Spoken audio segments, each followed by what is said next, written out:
परमेश्वर का हम धन्यवाद करते हैं सभी मसीह भाई बहनों को। जय मसीह की। मेरे प्यारों, आइए प्रभु का वचन सुने और अपने जीवन में जो भी तो परेशानियां हैं प्रभु के हाथ में सौंप दे।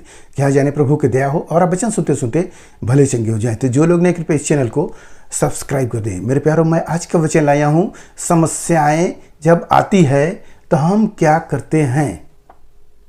क्योंकि लोग दूसरी ओर अपने मन को लगा देते हैं, जानते हैं कि अब मैं नहीं बचूंगा या मेरी समस्या मुझसे बहुत बड़ी है, तो किधर को जाते हैं। परंतु मैं तो चाहूँगा कि आप यीशु मसीह की शरण ले, जैसे इस राजा ने परमेश्वर से प्रार्थना की। वही प्रार्थना मैं आज आपको बताऊंगा। आप भी करेंगे तो आपके जीवन में जो भी समस्याएं हैं प्रभु उसे दूर करेगा। हालेलुया। तो मैं वचन को पढ़ता हूँ, उसे आप ध्यान से सुने। यहाँ पर दूसरा राजाओं का किताब अध्याय 20 और वचन 1। उन दिनों में हिजकिय्याह ऐसा रोगी हुआ कि मरने पर था, और आमोस के पुत्र यशायाह भविष्यवक्ता ने उसके पास जाकर कहा, यहोवा यूं कहता है कि अपने घराने के विषय में जो आज्ञा देनी हो वह दे, क्योंकि तू नहीं बचेगा, मर जाएगा। यह बात एक पास्टर बता दिए, किसको? राजा को, कि जो आज्ञा देना है बता दे, अब तू बचेगा नहीं। अब सोचिए कैसे टल सकता है। जब पास्टर बोल देते हैं तो परमेश्वर उसकी प्रार्थना को सुनने वाले हैं। तो जो वचन बोलते हैं वह वचन प्रभु सुनते हैं और उसको पूरा भी करते हैं। अपने भक्त की पुकार को सुनकर उसे पूरा करते हैं। वो कह रहा है कि तुम नहीं बचोगे, मर जाओगे, क्योंकि ऐसा रोग आ गया है तुम्हारे शरीर में कि तुम नहीं बचोगे। तो जो आज्ञा देना अपने परिवार को दे दो। तब राजा क्या करता है, उसी वचन को आपको लगाना है। लिखा है, तब उसने दीवार की ओर मुंह फेरकर यहोवा से प्रार्थना करके कहा, हे यहोवा, मैं विनती करता हूं, स्मरण कर कि मैं सच्चाई और खरे मन से अपने को तेरे सम्मुख जानकर चलता आया हूं, और जो तुझे अच्छा लगता है वही मैं करता आया हूं। तब हिजकिय्याह फूट फूट कर रोया। मेरे प्यारो, देखिए परमेश्वर से कैसे प्रार्थना करा कि हे प्रभु, मैं खरे मन से मैंने और जो आज्ञाएं थी प्रभु उसको मानते हुए मैं खराई से चलता आया हूँ। मेरे अंदर कोई दोष नहीं था, तो मैं कैसे मर सकता हूँ। मेरे प्यारो, और रोने लगा। देखेंगे आप कलीसिया में बहुत से औरतें आती हैं और रोने लगती हैं। देखकर बहुत अजीब लगता है कि यहाँ पर क्यों रो रही हैं, परंतु जो रो रही हैं तो उनके आंसुओं को देखने वाला हमारा परमेश्वर है, यीशु मसीह राजा, और उसके आंसुओं को बहने नहीं देता है, पहुँच देता है। अगले सप्ताह जब वो आती हैं तो गवाही देती है, हमारा सब ठीक हो गया, हमारा बच्चा बीमार था वो चंगा हो गया, हमारे जो लड़का खो गया तो वो मिल गया। ऐसी गवाहियों को वो देती है। मेरे प्यारो, ऐसे ही आपके जीवन में यदि परेशानी है तो आप वैद्यों की शरण न ले, बल्कि परमेश्वर की शरण में आए, प्रभु से घुटना टेक कर प्रार्थना करें।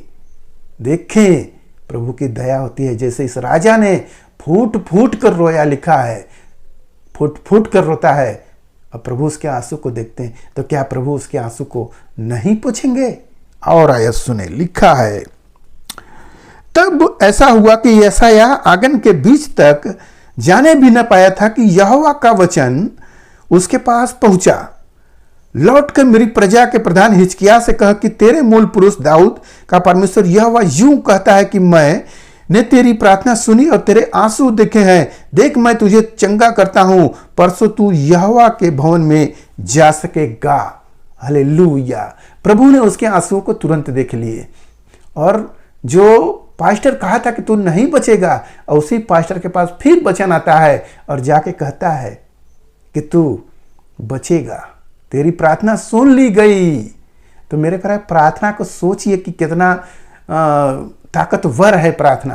प्रार्थना जब हम करते हैं तो सोचते हैं लोग जो अन्य जाति है ये सब क्या बकबक कर रहे हैं, परंतु प्रार्थना के सामर्थ्य को हम मसीही भाई बहन जानते हैं, और उस प्रार्थना के सामर्थ्य से हम सब चंगे होते हैं। मेरे प्यारों, मैं एक गवाही बताऊंगा कि एक संसारिक व्यक्ति मेरे पास आता है और कहता है कि मैं बीमार हूँ और मैं बहुत इलाज कराया, ठीक नहीं हो रहा हूँ, मेरा शुगर बढ़ रहा है, मेरा जो है बीपी हाई है, मेरे शरीर में बहुत से रोग हैं, मैं अब थक गया हूँ, ओझाई सोखाई से भी करा के थक गया हूँ।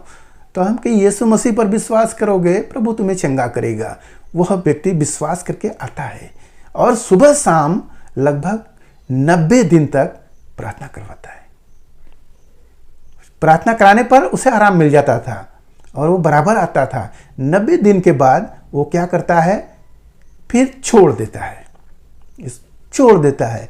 और छोड़ने के बाद तो मैं देख रहा हूं कि अब प्रार्थना बंद भी हो गया है, फिर भी वो भला चंगा है। तो मेरे प्यारो, वो जब उससे पूछा गया तो कहा मैं ओझाई करा रहा हूं। तो हम कि देखिए, परमेश्वर जो जीवित परमेश्वर है, इससे पहले ओझाई कराए थे, वो नहीं ठीक हुए थे। आज हम प्रभु का प्रार्थना किए, प्रभु ने उन्हें चंगा कर दिए हैं, आराम दे दिए हैं, तो वो फिर ओझाई में गए हैं। तो मेरे प्यारो, शरीर को बचा रहे हैं, आत्मा को नाश में छोड़ रहे हैं। तो हम उनकी गवाही को आपको बता रहे हैं कि जब हम परमेश्वर के पास आते हैं तो परमेश्वर आपके आंसुओं को देखते हैं और प्रभु आपको चंगा करते हैं। जैसे हिजकिय्याह राजा को प्रभु ने चंगा किया और उसकी आयु को, जो मरने वाला था, प्रभु 15 साल अधिक बढ़ाते हैं। और वो नहीं मानता है कि हम कैसे मान ले कि मेरा इतना उम्र हो गया, बढ़ेगा। तब फिर वचन आता है और पास्टर बताते हैं कि जो धूप घड़ी है, वो घड़ी तुम्हारी, जो धूप आगे जाता है तो ऐसे होगा। तो कहता है नहीं, धूप आगे ना जाए, जो छाया आगे बढ़ता है वो आगे नहीं बल्कि पीछे जाए। मेरे प्यारो, छाया तो आगे बढ़ता ही रहता है। तो ऐसे उन्होंने कहा तो छाया फिर पीछे घटा लेते हैं प्रभु और उसकी आयु को बढ़ाते हैं। तो हमारा जीवित परमेश्वर है, हमारी प्रार्थनाओं को सुनने वाला है।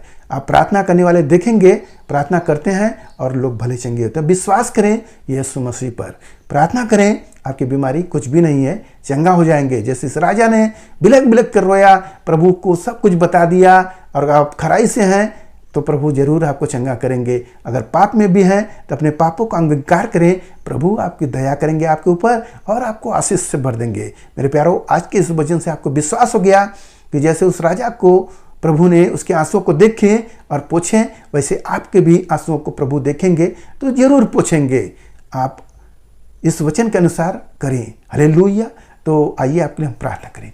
महान परमेश्वर, हम आपका धन्यवाद करते हैं इसमें आज के दिन प्रभु जो यह वचन मिला, जितने सुने प्रभु ने आशीष मिले, घर परिवार में सुख शांति बनी रहे, सभी लोग भले चंगे रहे। धन्यवाद करते हुए प्रार्थना यीशु मसीह के नाम में, आमीन।